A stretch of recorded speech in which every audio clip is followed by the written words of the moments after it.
আওয়ামী লীগ সরকারের শাসনামলে কারখানা আধুনিকায়নের কথা বলে আখমারাই বন্ধ ঘোষণা করা হয়। এবার সেই রংপুর চিনিকল আবার চালুর খবরে এলাকায় বইছে খুশির বন্যা।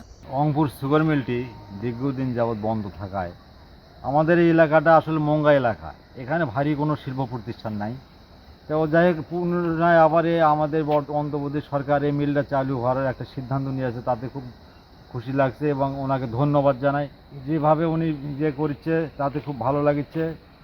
আর আমাদের এই এলাকায় নদী এলাকা, এখানে আখের আবাদ ছাড়া কোনো কিছু ফসল হয় না। নতুন করে স্বপ্ন বুনছেন শ্রমিক সহ আখ চাষিরা। গোবিন্দগঞ্জ উপজেলার মহিমাগঞ্জে অবস্থিত গাইবান্ধার একমাত্র কৃষিভিত্তিক ভারী শিল্প কারখানা রংপুর চিনিকল।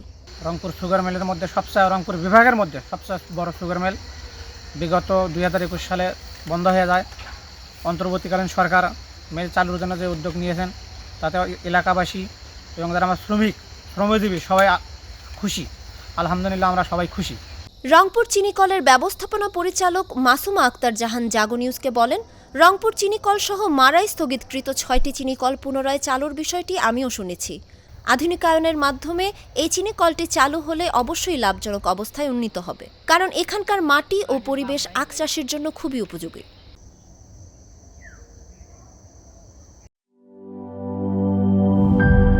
টাইলক্স, যার অ্যান্টিব্যাকটেরিয়াল এজেন্ট টয়লেটের কোনায় কোনায় পৌঁছে 99% জীবাণু ধ্বংস করে। টাইলক্স টয়লেট ক্লিনার, ক্লিন মানেই টাইলক্স।